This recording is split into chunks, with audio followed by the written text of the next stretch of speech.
story from my book, The Best American Noir of the Century. Today I will be reading Iris by Stephen Greenleaf from 1984. Stephen Greenleaf, born 1942, was born in Washington, D.C. He received a B.A. from Carleton College in 1964 and a law degree from the University of California, Berkeley, 3 years later. While serving in the Army from 1967 to 1969, he was admitted to the California bar. He practiced and taught law, but didn't like the profession very much, and studied creative writing at the University of Iowa, where he also taught from 1995 to 2000. His first novel sold over the transom without his having publishing experience, connections, or an agent was Grave Error in 1979, which introduced his series hero, the lawyer-turned-private detective John Marshall Tanner. Marsh is an exceptionally moral figure, a middle-aged loner who is drawn into cases because he discerns an injustice being done and wants to correct it. The series, set in San Francisco, is noted for Greenleaf's reasonable, understated way of tackling complex social issues through his protagonist. Among the controversial subjects with which Tanner becomes involved are radical politics, the misuse of technology, legal insanity, and surrogate motherhood.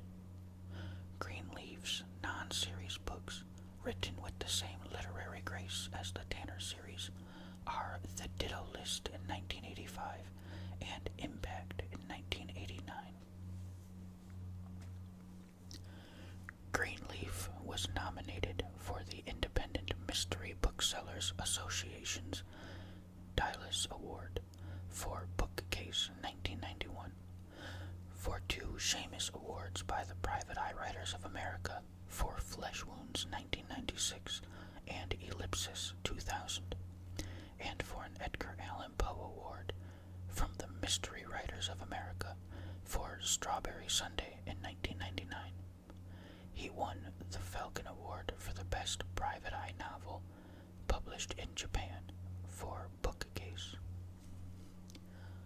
Although Private Eye stories seldom fall into the noir category, the following John Marshall Tanner tale is a rare and stunning exception. Iris, the author's only short mystery story, was first published in the anthology The Eyes Have It, New York, Mysterious Press, 1984.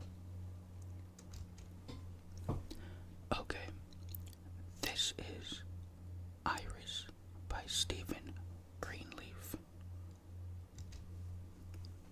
The Buick trudged toward the summit, each step slower than the last, the automatic gearing slipping ever lower as the air thinned and the grade steepened, and the trucks were rendered snails.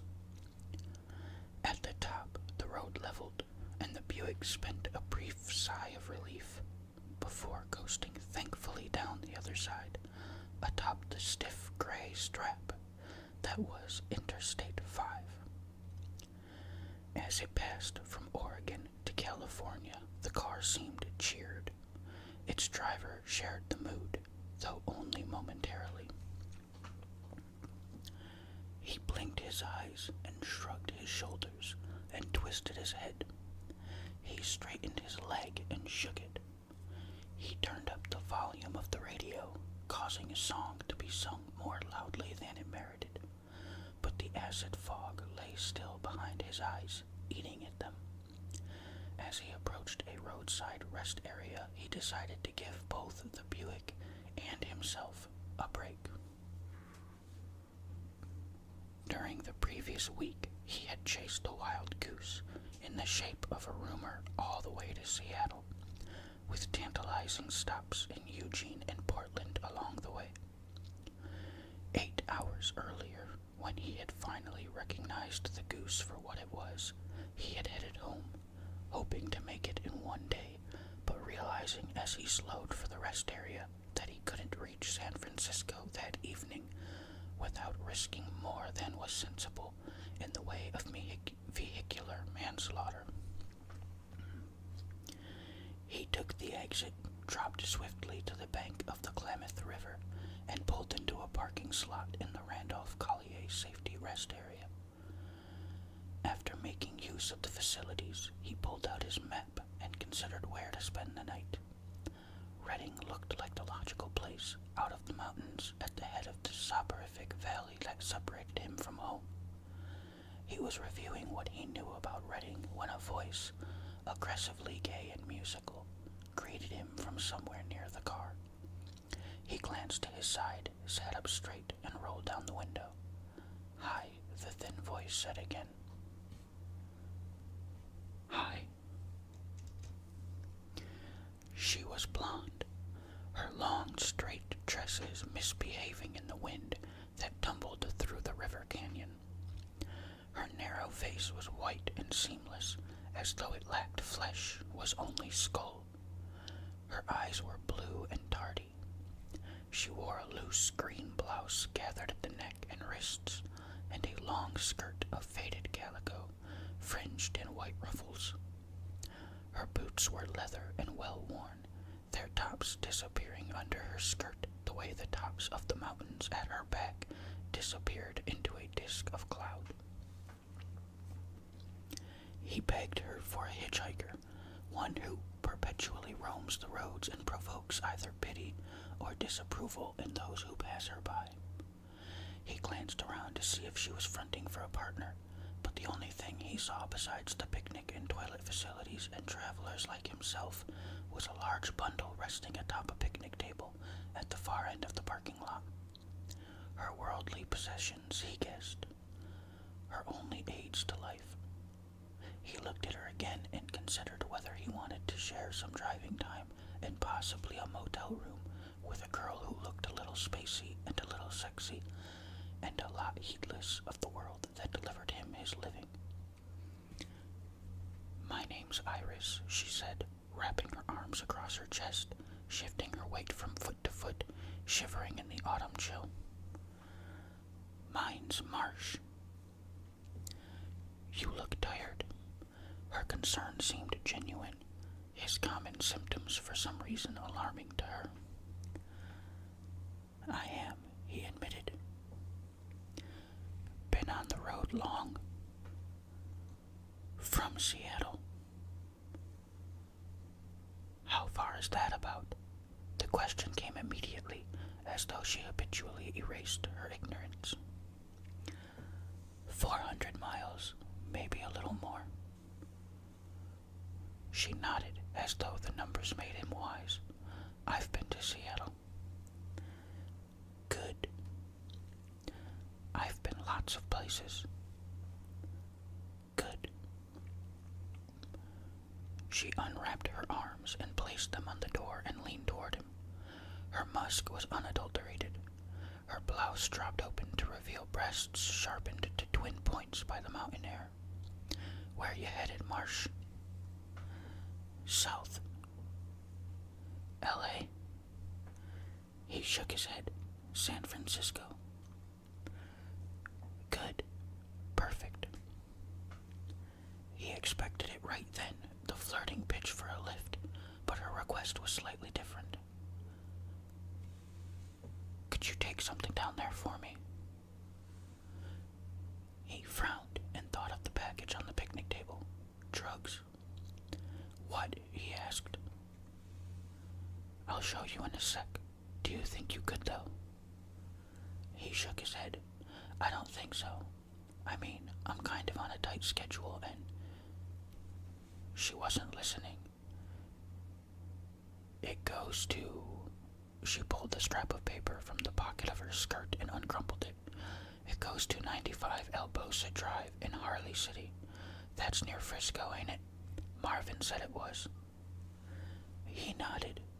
But I don't. She put up a hand. Hold still. I'll be right back. She skipped twice, her long skirt hopping high above her boots to show a shaft of gypsum thigh, then trotted to the picnic table and picked up the bundle.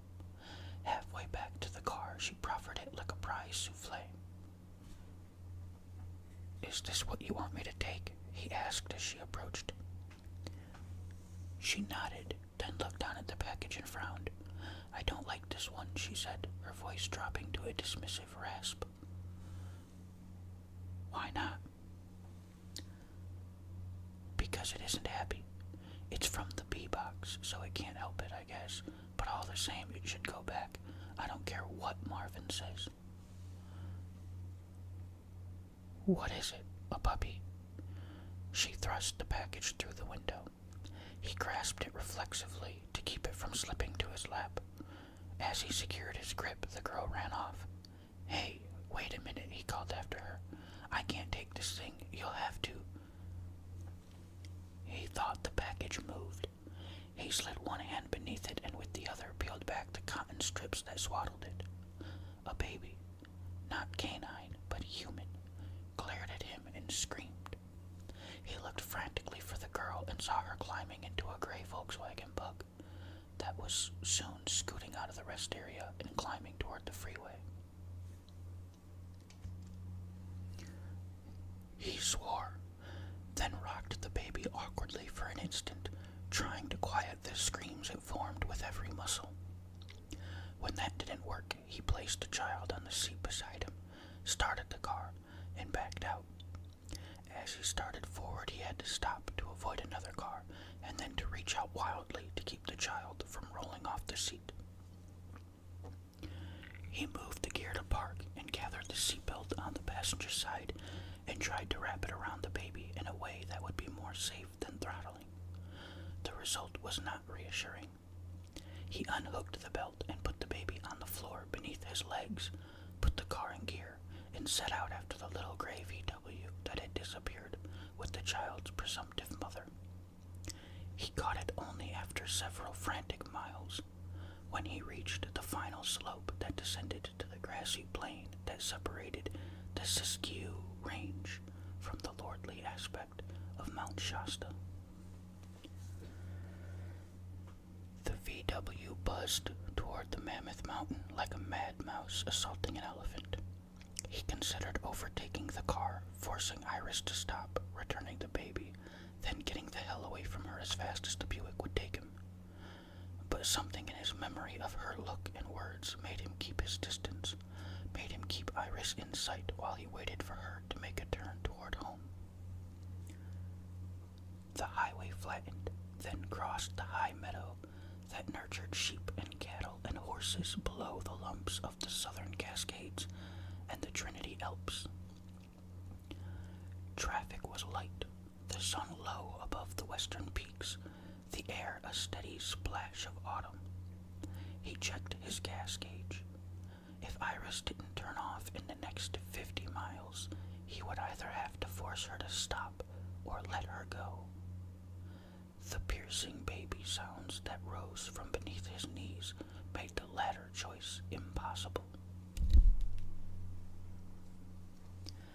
They reached Eureka, and he closed to within 100 yards of the Bug, but Iris ignored his plea that the little city be her goal.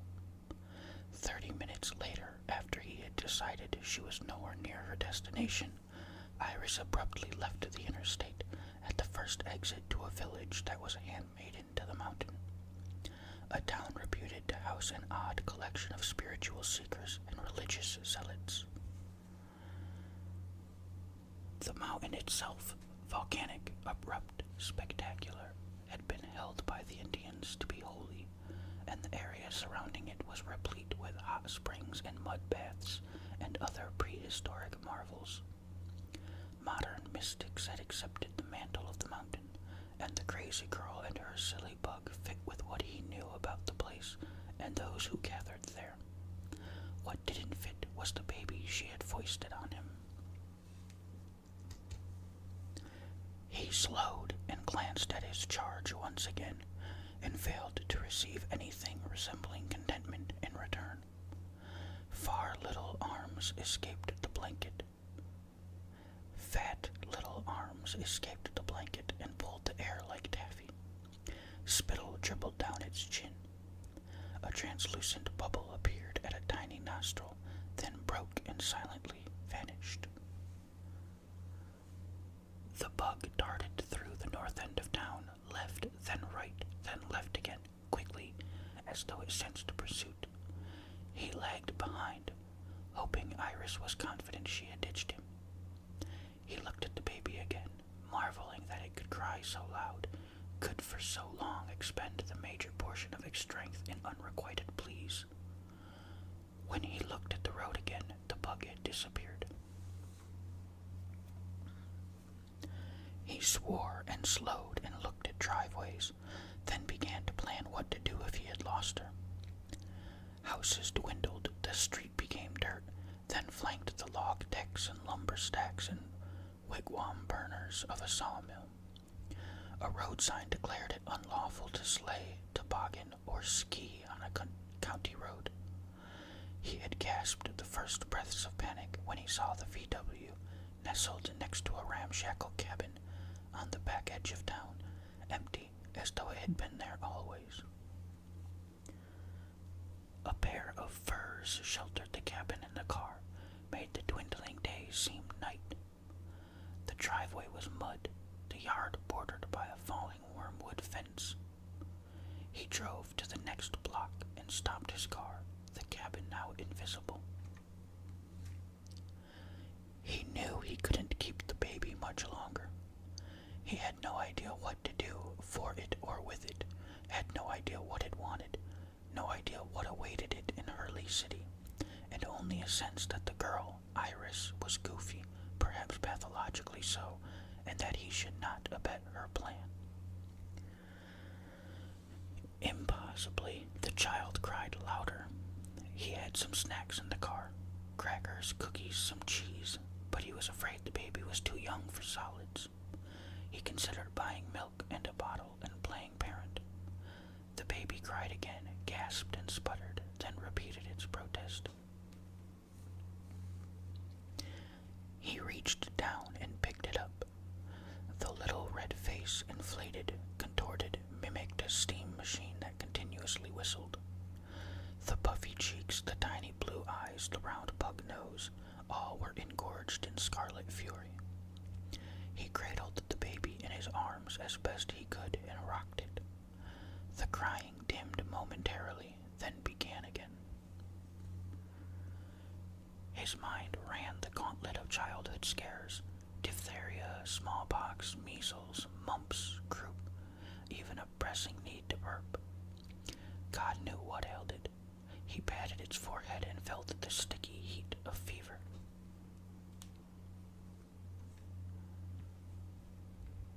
Shifting position, he felt something hard within the blanket, felt for it, finally drew it out. A nippled baby bottle, half filled, body warm. He shook it and presented the nipple to the baby, who sucked it as its due. Giddy at his feet, he unwrapped his package further, enough to tell him he was holding a little girl, and that she seemed whole and healthy except for her rage and fever. When she was feeding steadily, he put her back on the floor and got out of the car. The stream of smoke it emitted into the evening dusk made the cabin seem dangled from a string. Beneath the furs, the ground was moist, a spongy mat of rotting twigs and needles. The air was cold and damp and smelled of burning wood. He walked slowly up the drive, courting silence, alert for the menace implied by the hand-lettered sign nailed to the nearest tree that ordered him to keep out. The cabin was dark but for the variable light at a single window. The porch was piled high with firewood, both logs and kindling. A maul and wedge leaned against a stack of fruitwood piled next to the door. He walked to the far side of the cabin and looked beyond it for signs of Marvin. tool shed and a broken-down school bus filled the rear yard. Between the two, a tethered nanny goat grazed beneath a line of drying clothes, silent but for her neck bell, the swollen udder oscillating easily beneath her, the teats extended like accusing fingers. Beyond the yard, a thicket of berry bushes served as fence, and beyond the bushes a stand of pines blocked further vision. He felt alien, isolated, exposed, threatened, as Marvin doubtlessly hoped all strangers would. He thought about the baby, wondered if it was all right, wondered if babies could drink so much they got sick or even choked. A twinge of fear sent him trotting back to the car.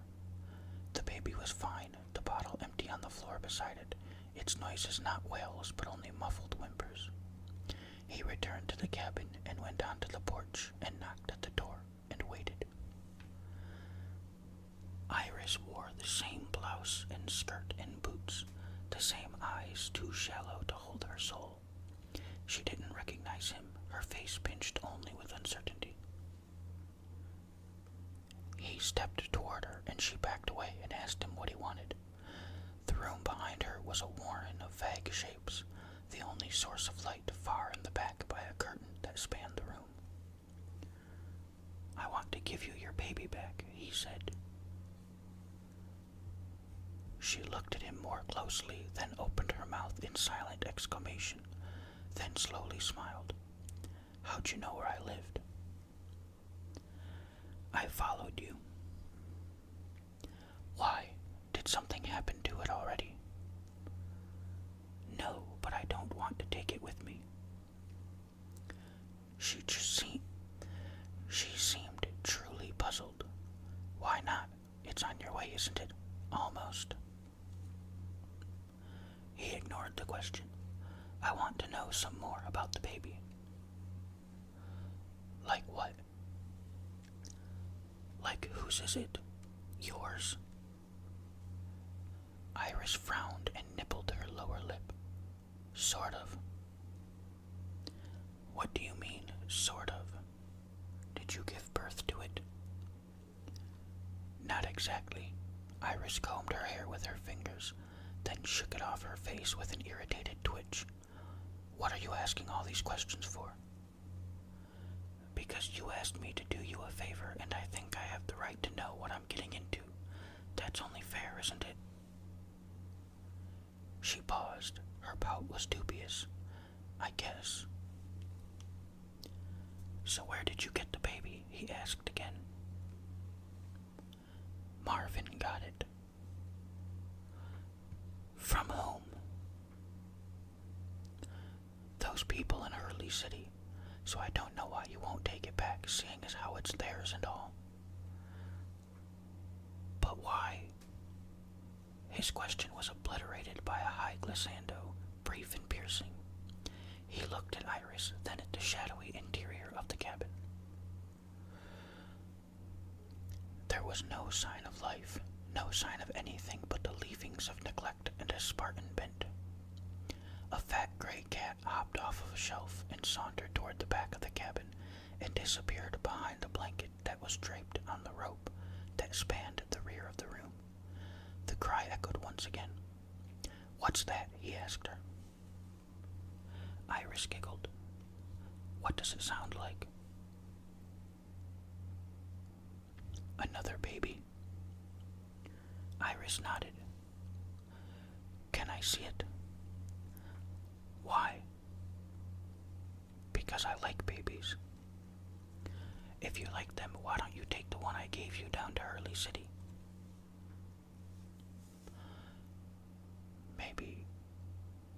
Maybe I'm changing my mind. Can I see this one?" "I'm not supposed to let anyone in here." "It'll be okay. Really. Marvin isn't here, is he?" She shook her head, "But he'll be back any time. He just went to town." He summoned reasonableness and geniality. "Just let me see your baby for a second, Iris. Please. Then I'll go and take the other baby with me. I promise." She pursed her lips, then nodded and stepped back. I got more than one, she suddenly bragged. Let me show you. She turned and walked quickly toward the rear of the cabin and disappeared behind the blanket. When he followed, he found himself in a space that was half kitchen and half nursery.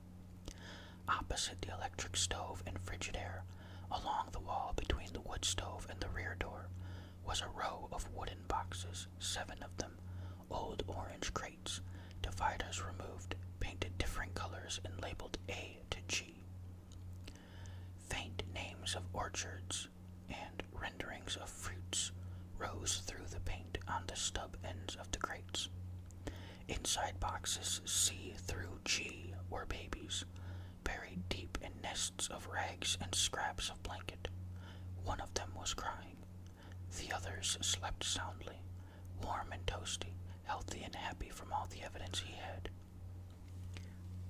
My God, he said. Aren't they beautiful? They're just the best little things in the whole world. Yes, they are.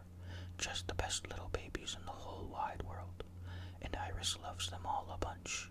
Yes, she does. Doesn't she?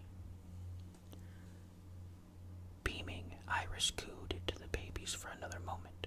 Then her face darkened. The one I gave you, she wasn't happy here.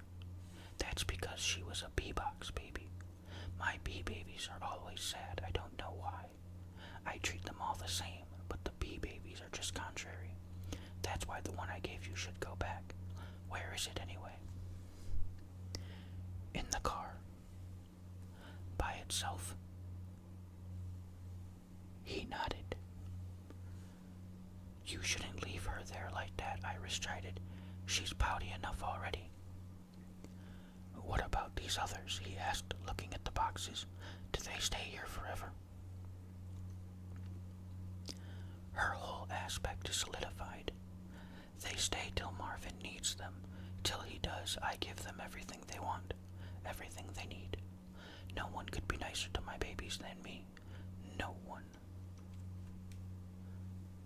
The fire in the stove lit her eyes like ice in sunlight. She gazed raptly at the boxes, one by one, and received something he sensed was sexual in return. Her breaths were rapid and shallow, her fists clenched at her sides. Where'd you get these babies? He asked softly. Marvin gets them. She was only half listening. Where? All over. We had one from Nevada one time, and 2 from Idaho, I think. Most are from California, though, and Oregon. I think that Seabox baby's from Spokane. That's Oregon, isn't it? He didn't correct her. Have there been more besides these? Some. How many? Oh, maybe 10. No, more than that. I've had 3 of all the babies except G babies. And Marvin got them all for you? She nodded and went to the stove and turned on a burner. You want some tea? It's herbal. Peppermint. He shook his head. What happened to the other babies? The ones that aren't here anymore? Marvin took them. Iris sipped her tea. Where? To someone that wanted to love them. The declaration was as close as she would come to gospel. The air in the cabin seemed suddenly befouled, not breathable. Is that what this is all about, Iris? Giving babies to people that want them? That want them and will love them. See, Marvin gets these babies from people that don't want them and gives them to people that do. It's his business. Does he get paid for it? She shrugged absently. A little, I think. Do you go with Marvin when he picks them up? Sometimes, when it's far. And where does he take them? To Idaho and Nevada, or just around here? She shrugged again. He doesn't tell me where they go. He says he doesn't want me to try and get them back. She smiled peacefully. He knows how I am about my babies. How long have you and Marvin been doing this? I've been with Marvin about 3 years. And you've been trading in babies all that time? Just about. She poured some more tea into a ceramic cup and sipped it. She gave no sign of guile or guilt, no sign that what he suspected could possibly be true. Do you have any children of your own, Iris? Her hand shook enough to spill her tea. I almost had one once. What do you mean? She made a face. I got pregnant, but nobody wanted me to keep it, so I didn't. Did you put it up for adoption? She shook her head. Abortion? Iris nodded, apparently in pain, and mumbled something. He asked her what she'd said. I did it myself, she repeated. That's what I can't live with. I scraped it out of there myself. I passed out. She fell silent. He looked back at the row of boxes that held her penance. When she saw him look, she began to sing a song. Aren't they just perfect? She said when she was through. Aren't they all just perfect? How do you know where the baby you gave me belongs? He asked quietly.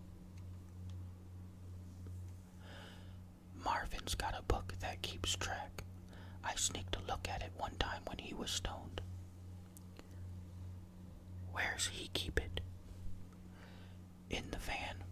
At least that's where I found it. Iris put her hands on his chest and pushed. You better go before Marvin gets back. You'll take the baby, won't you? It just don't belong here with the others. It fusses all the time and I can't love it like I should. He looked at Iris's face, at the firelight washing across it, making it alive. Where are you from, Iris? Me, Minnesota. Did you come to California with Marvin? She shook her head. I come with another guy. I was tricking for him when I got knocked up. After the abortion, I told him I wouldn't trick no more, so he ditched me. Then I did a lot of drugs for a while, till I met Marvin at a commune down by Mendocino. What's Marvin's last name? Hessel. Now you gotta go. Really. Marvin's liable to do something crazy if he finds you here. She walked toward him, and he retreated. Okay, Iris, just one thing.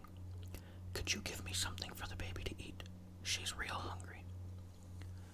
Iris frowned. She only likes goat's milk, is the problem, and I haven't milked today. She walked to the Frigidaire and returned with a bottle. This is all I got. Now get. He nodded, took the bottle from her, then retreated to his car. He opened the door on the stinging smell of ammonia. The baby greeted him with screams. He picked it up, rocked it, talked to it, hummed a tune, finally gave it the second bottle, which was the only thing it wanted. As it sucked its sustenance, he started the car and let the engine warm, and a minute later flipped the heater switch. When it seemed prudent, he unwrapped the child and unpinned her soggy diaper and patted her dumpling to bottom dry with a tissue from the glove compartment. After covering her with her blanket, he got out of the car, pulled his suitcase from the trunk, and took out his last clean t-shirt, then returned to the car and fashioned a bulky diaper out of the cotton shirt and affixed it to the child, pricking his finger in the process, spotting both the garment and the baby with his blood. Then he sat for a time, considering his obligations to the children that had suddenly littered his life.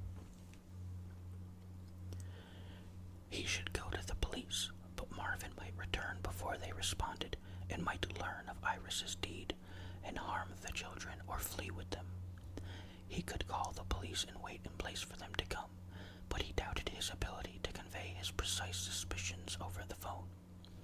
As he searched for other options, headlights ricocheted off his mirror and into his eyes, then veered off. When his vision was reestablished, he reached into the glove compartment for his revolver.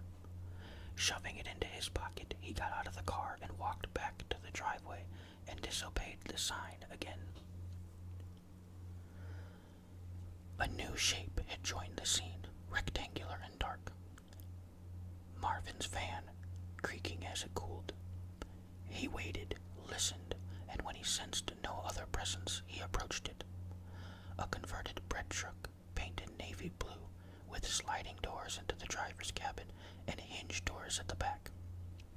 The right fender was dented, the rear bumper wired in place. A knobby-tired motorcycle was strapped to a rack on the top. The door on the driver's side was open, so he climbed in. The high seat was rotted through, its stuffing erupting like white weeds through the dirty vinyl. The floorboards were littered with food wrappers and beer cans and cigarette butts. He activated his pencil flash and pawed through the refuse, pausing at the only pristine object in the van, a business card, white with black engraving, taped to a corner of the dash. J. Arnold Rasker, attorney at law, practice in all courts, initial consultation fee, free, phone day or night. He looked through the cab for another minute, found nothing resembling Marvin's notebook, and nothing else of interest. After listening for Marvin's return and hearing nothing, he went through the narrow doorway behind the driver's seat into the cargo area in the rear, the yellow ball that dangled from his flash bouncing playfully before him. The entire area had been carpeted, ceiling included, in a matted pink plush that was stained in unlikely places and coming unglued in others. A roundish window had been cut into one wall by hand, then covered with plastic sheeting kept in place with tape. Two upholstered chairs were bolted to the floor on one side of the van, and an army cot stretched out along the other. Two orange crates, similar to those in the cabin, though empty, lay between the chairs. Above the cot, a picture of John Lennon was tacked to the carpeted wall with a rusty nail. A small propane bottle was strapped into one corner, an igloo cooler in another. Next to the Lennon poster, a lever-action rifle rested in two leather slings. The smells were of gasoline and marijuana and unwashed flesh. Again he found no notebook. He switched off his light and backed out of the van and walked to the cabin, pausing on the porch. Music pulsed from the interior, heavy metal obliterating all noises, including his own. He walked to the window and peered inside. Iris, carrying and feeding a baby, paced the room, eyes closed, mumbling, seemingly deranged. Alone momentarily, she was soon joined by a wide and woolly man, wearing cowboy boots and Levi's, a plaid shirt, full beard, hair to his shoulders. A light film of grease-coated flesh and clothes alike, as though he had just been dipped. Marvin strode through the room without speaking, his black eyes angry, his shoulders tipping to the frenetic music as he sucked the final puffs of a joint held in an oddly dainty clip. Both Marvin and Iris were lost in their tasks. When their paths crossed, they backed away as though they feared each other. He watched them for 5 long minutes. When they disappeared behind the curtain in the back, he hurried to the door and went inside the cabin. The music paused, then began again, the new piece indistinguishable from the old. The heavy fog of dope washed into his lungs and lightened his head and braked his chin. Murmurs from behind the curtain erupted into a swift male curse. A pan clattered on the stove. Wood scraped against wood. He drew his gun and moved to the edge of the room and sidled toward the curtain and peered around its edge. Marvin sat in a chair at a small table, gripping a bottle of Iris was at the stove, her back to Marvin, opening a can of soup. Marvin guzzled half the bottle, banged it on the table, and swore again. How could you be so fucking stupid? Don't, Marvin. Please. Just tell me who you gave it to. That's all I want to know. It was your buddy Gretel, wasn't it? Had to be. She's the only one around here as loony as you. It wasn't anyone you know. Really. It was just a guy. What guy? Just a guy. I went out to a rest area way up by Oregon, and I talked to him, and he said he was going to Frisco, so I gave it to him and told him where to take it. You know it didn't belong here, Marvin. You know how puny it was. Marvin stood up, knocking his chair to the floor. You stupid bitch. His hand raised high. Marvin advanced on Iris with beer dribbling from his chin. I'll break your jaw, woman. I swear I will. Don't hit me, Marvin. Please don't hit me again. Who was it? I want a name. I don't know, I told you. Just some guy going to Frisco. His name was Mark, I think. And he took the kid. Iris nodded. He was real nice. You bring him here? Huh? Did you bring the son of a bitch to the cabin? Did you tell him about the others? No, Marvin. No, I swear. You know I'd never do that. Lying bitch. Marvin grabbed Iris by the hair and dragged her away from the stove and slapped her across the face. She screamed and cowered. Marvin raised his hand to strike again. Sucking a breath, he raised his gun and stepped from behind the curtain. Hold it, he told Marvin. Don't move. Marvin froze, twisted his head, took in the gun, and released his grip on Iris and backed away from her, his black eyes glistening. A slow smile exposed dark and crooked teeth. Well now, Marvin drawled, just who might you be besides a fucking trespasser? Don't tell me, let me guess. You're the nice man Iris gave a baby to, the one she swore she didn't bring out here, right? She didn't bring me. I followed her. Both men glanced at Iris. Her hand was at her mouth and she was nibbling a knuckle. I thought you went to Frisco, was all she said. Not yet. What do you want? Her question assumed a fearsome answer. Marvin laughed. You stupid bitch. He wants the rest of them. Then he wants to throw us in jail. He wants to be a hero, Iris. And to be a hero, he has to put you and me behind bars for the rest of our fucking lives. Marvin took a step forward. Don't be dumb. He raised the gun to Marvin's eyes. Marvin stopped, frowned, then grinned again. You look like you used that piece before. Once or twice. What's your gig? Detective. Private. Marvin's lips parted around his crusted teeth. You must be kidding. Iris flags down some bastard on the freeway and he turns out to be a private cop. That's about it. Marvin shook his head. Judas H. Priest. And here you are, a professional hero, just like I said. He captured Marvin's eyes. I want the book. What book? Marvin burlesqued ignorance. The book with the list of babies and where you got them and where you took them. Marvin looked at Iris, stuck her with his stare. You're dead meat, you know that. You bring the bastard here and tell him all about it and expect him to just take off and not try to stop us. You're too fucking dumb to breathe, Iris. I got to put you out of your misery. I'm sorry, Marvin. He's going to take them back, Iris. Get it? He's going to take those sweet babies away from you and give them back to the assholes that don't want them. And then he's going to the cops, and they're going to say you kidnapped those babies, Iris, and that you were bad to them and should go to jail because of what you did. Don't you see that, you brain-fried bitch? Don't you see what he's going to do? Iris stopped, overwhelmed by Marvin's incantation. Are you? She asked, finally looking away from Marvin. I'm going to do what's best for the babies, Iris. That's all. What's best for them is with me and Marvin.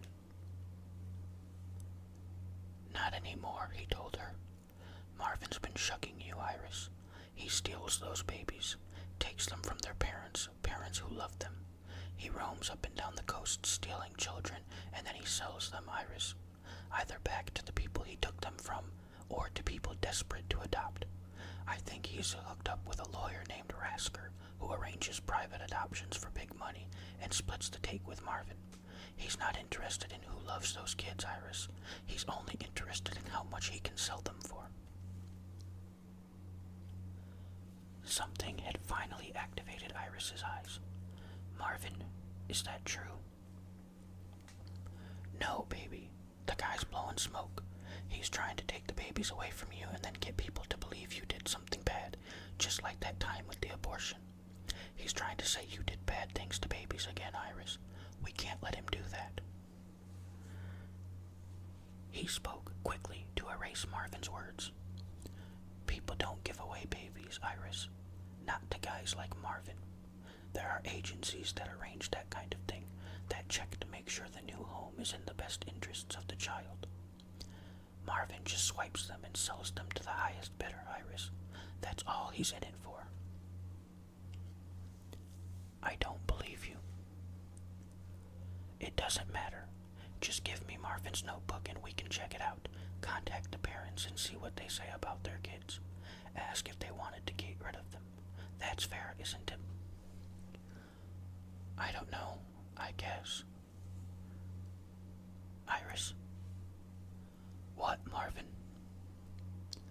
I want you to pick up that pan and knock this guy on the head, hard. Go on, Iris. He won't shoot you, you know that. Hit him on the head so he can't put us in jail. He glanced at Iris, then as quickly to Marvin and to Iris once again. Don't do it, Iris. Marvin's trouble. I think you know that now. He looked away from Iris and gestured at her partner. Where's the book? Iris. Iris began to cry. I can't, Marvin. I can't do that. The book, he said to Marvin again. Where is it? Marvin laughed. You'll never know, detective. Okay, we'll do it your way. On the floor, hands behind your head, legs spread. Now. Marvin didn't move. When he spoke, the words were languid. You don't look much like a killer, detective, and I've known a few, believe me. So I figure if you're not gonna shoot me, I don't got to do what you say. I figure I'll just take that piece away from you and feed it to you inch by inch. Huh? Why don't I just do that? He took 2 quick steps to Marvin's side and sliced open Marvin's cheek with a quick swipe of the gun barrel. Want some more? Marvin pawed at his cheek with a grimy hand, then examined his bloody fingers. You bastard. Okay, I'll get the book. It's under here. Marvin bent toward the floor, twisting away from him, sliding his hands toward the darkness below the stove. He couldn't tell what Marvin was doing, so he squinted, then moved closer. When Marvin began to stand, he jumped back, but Marvin wasn't attacking. Marvin was holding a baby, not a book, holding a baby by the throat. Okay, pal, Marvin said through his grin. Now you want to see this kid die before your eyes, you just keep hold of that gun. You want to see it breathe some more, you drop it. He froze, his eyes on Marvin's fingers, which inched further around the baby's neck and began to squeeze. The baby gurgled, gasped, twitched, was silent. Its face reddened, its eyes bulged. The tendons in Marvin's hand stretched taut. Between grimy, gritted teeth, Marvin wheezed in rapid streams of glee. He dropped his gun. Marvin told Iris to pick it up. She did and exchanged the gun for the child. Her eyes lapped Marvin's face, as though to renew its acquaintance. Abruptly, she turned and ran around the curtain and disappeared. Well now, Marvin's words slid easily. Looks like the worm has turned detective. What's your name, anyhow? Tanner. Well, Tanner, you're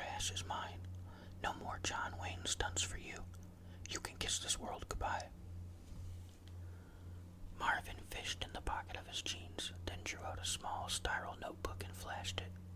"It's all in here, Tanner. Where they come from, where they went. Now watch." Gun in one hand, notebook in the other, Marvin went to the wood stove and flipped open the heavy door. The fire made shadows dance. "Don't. Watch, bastard." Marvin tossed the notebook into the glowing coals, fished in the box beside the stove for a stick of kindling, then tossed it in after the notebook and closed the iron door. "Bye-bye, babies." Marvin's laugh was quick and cruel. "Now turn around. We're going out back." He did as he was told, walking toward the door, hearing only a silent shuffle at his back. As he passed her, he glanced at Iris. She hugged the baby Marvin had threatened, crying, not looking at him. "Remember the one in my car," he said to her. She nodded silently, then turned away. Marvin prodded him in the back, and he moved to the door. Hand on the knob, he paused, hoping for a magical deliverance, but none came. Marvin prodded him again, and he moved outside, onto the porch, then into the yard. Around back, Marvin ordered, "Get in the bus." He staggered, tripping over weeds, stumbling over rocks, until he reached the rusting bus. The moon and stars had disappeared. The night was black and still but for the whistling wind, clearly Marvin's ally. The nanny goat laughed at them, then trotted out of reach. He glanced back at Marvin. In one hand was a pistol, in the other a blanket. "Go on in, just pry the door open." He fit his finger between the rubber edges of the bus door and opened it. The first step was higher than he thought, and he tripped and almost fell. "Watch it. I almost blasted you right then." He couldn't suppress a giggle. For reasons of his own, Marvin matched his laugh. "Head on back, Tanner. Pretend you're on a field trip to the zoo." He walked down the aisle between the broken seats, smelling rot and rust and the lingering scent of skunk. "Why here?" he asked as he reached the rear.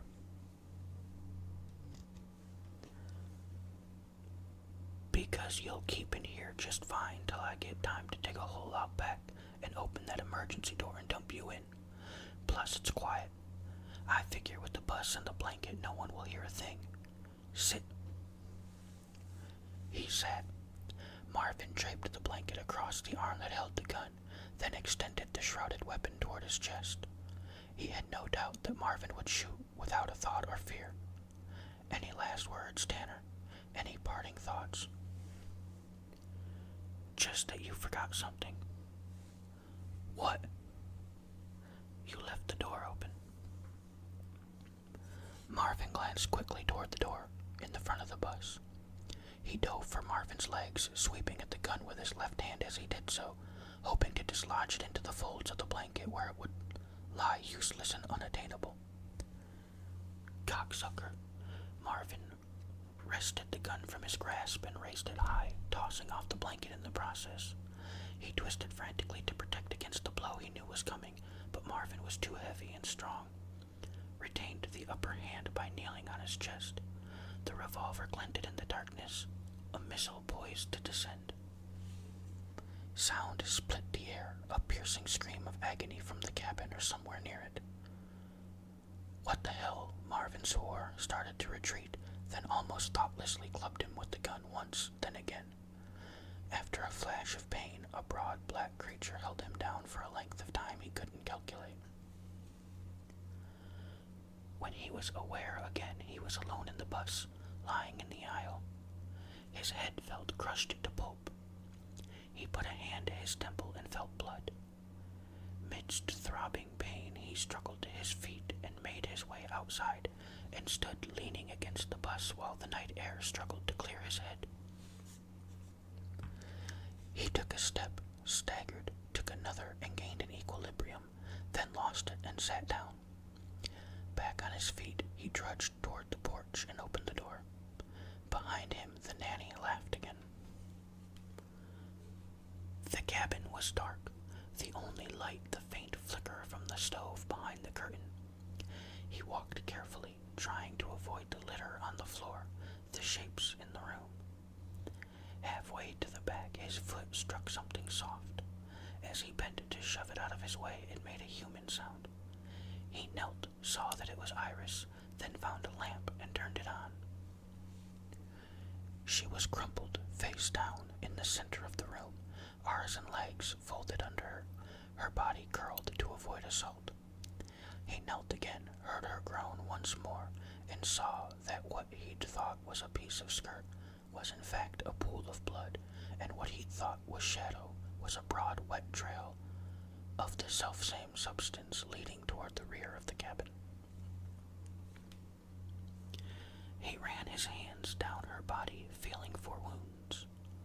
Finding none, he rolled Iris to her side, then to her back. Blood bubbled from a point beneath her sternum. Her eyelids fluttered, open, closed, then opened again.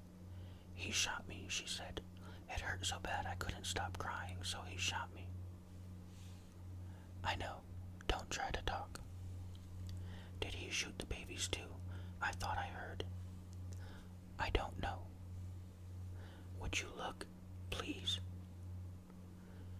He nodded, stood up, fought a siege of vertigo, then went behind the curtain, then returned to Iris. "They're all right." She tried to smile her thanks. Something scared him off. "I think some people were walking by outside and heard the shot and went for help. I heard them yelling." "Where would he go, Iris?" "Up in the woods, on his dirt bike. He knows lots of people up there. They grow dope, live off the land. The cops will never find him." Iris moaned again. "I'm dying, aren't I?" "I don't know. Is there a phone here?" She shook her head. "Down at the end of the street by the market." "I'm going down and call an ambulance and the cops. How long ago did Marvin leave?" She closed her eyes. "I blacked out. Oh God, it's real bad now, Mr. Tanner. Real bad." "I know, Iris. You hang on. I'll be back in a second. Try to hold this in place." He took out his handkerchief and folded it into a square and placed it on her wound.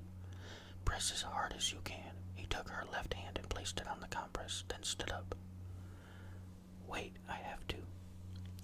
He spoke above her words. "You have to get to a hospital. I'll be back in a minute and we can talk some more." "But..."